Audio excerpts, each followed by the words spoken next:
We have a couple days left in Belarus. I thought I'd test out this dual rotor motor generator. It has a rotor here and a rotor here, 16 magnets in each, all facing the same. Very thin disc magnets. You can see how thin the rotor is.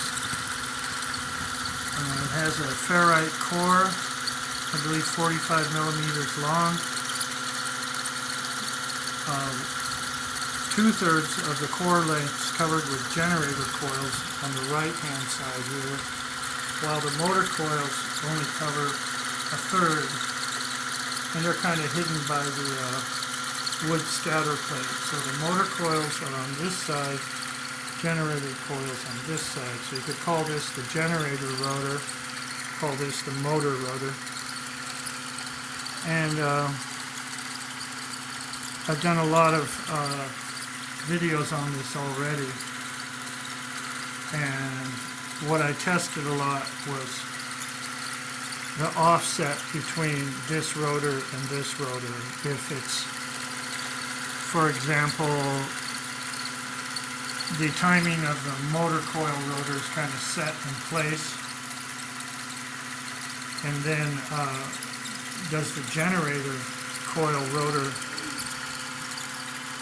are the magnets to this one straight across to the motor?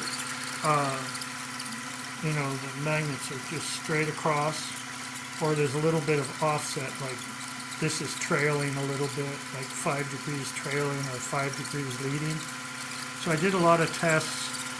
I believe what I came up with was about 5 degrees trailing the generator rotor to the motor coil rotor. It would really cut Lenz's law a lot. And also, when you get to high RPMs, it's better as far as beating Lenz. So this is supposed to be a Lenz buster to design. And there's also the fact that the core, when the motor coils fire over on this side, the whole core gets induced, so that power of the motor coil through the ferrite core will influence, I guess you'd call it, the generator coil, give it more power. Plus, if there was some timing going on of taking power out from the generator coils, you could have the timing, like I have the pulse timing in right here with this Hall effect down here and this MOSFET, and you can do the same thing, is take power out from the generator coils at a very specific timing, like at the peaks of the sine wave, for example, and fill up the cap like that, or put it right to a load. And so that's what this thing is. It's got the dual rotors. You can influence Lenz reaction by the offset between the two rotors, basically. And I'm going to tear this apart and take these coils back to America and take these rotor magnets back to America. So I'm probably not going to be back here for a while. And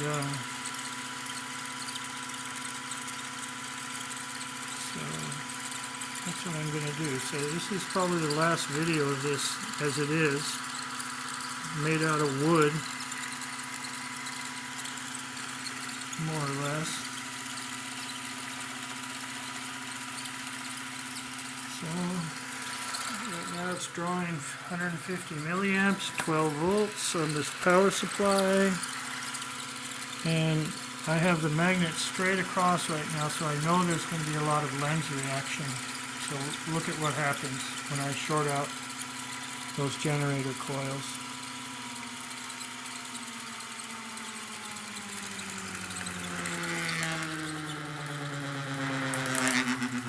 See, that's Lenz's law. You'll never have a generator powering a motor and the motor turning the generator and pull the plug and have it run itself. You'll never be able to do that when you have this Lenz law. There it is again. Now let's say that it comes out only at the sine wave peak 16 times a revolution. So there's 16 rotor magnets. This is very rough. See, not much Lenz law when you pulse it out, and if you do it right at the peaks, you can maybe even get some motor coil effect, have it go a little faster. But I don't have time to put in another Hall effect and another MOSFET and caps and everything else.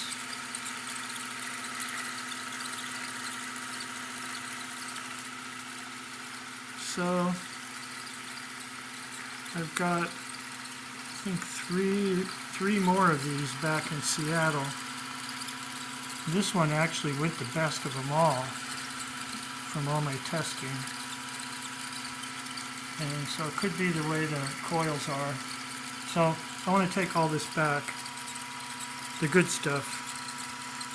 I'll throw away all the junky stuff.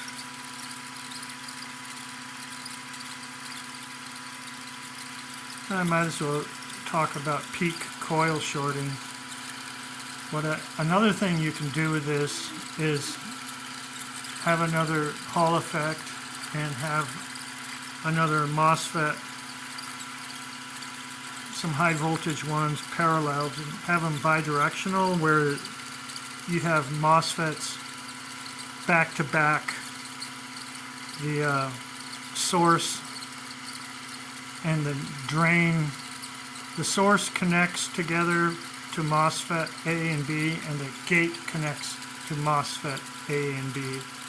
And then the drain of MOSFET A and the drain of MOSFET B is where the switching is. It's called bidirectional MOSFETs. This one actually has two MOSFETs hooked up like that. And that makes it so a MOSFET doesn't work just like a diode and only lets power go one way. But instead, now you can have a MOSFET switch AC. So if you hook up MOSFETs bidirectionally, time it so that at the sine wave peaks, or wherever happens to be best if you have a scope, you short those generator coils out only at that time. And you just short them out, short circuit them, just for a blip. Now you have a full wave bridge rectifier, AC legs over the generator coils into a capacitor. And where, like right now, I would have, I don't know what I have right now, maybe 20 volts right now. If I was to take the generator coils, put them through a full wave bridge and into a cap, I might have like 20 volts right now. If you do this coil shorting into the cap, you can get 10 times more voltage, 200 volts, maybe 20 times more voltage. When I discovered this, I was getting 20 times more. And then you have the cap that got filled by the coil shorting, like maybe once a revolution or so, whatever you want. The cap hits the load, and the cap must be floating and must be disconnected from everything. The cap's all by itself when it hits the load. And then you do it again. You fill it up with the peak coil shorting, and whenever you want, discharge them to the load, but make sure they're floating when they hit the load. And that's peak coil shorting. You can get a lot more power that way. And if you have the pulse width short enough and at just the right time, it doesn't affect the draw of the motor. So it's all good. You have to set up a bunch of switching though, a bunch of caps. So That's another thing I could be doing with this. But anyways, I am going to tear it apart.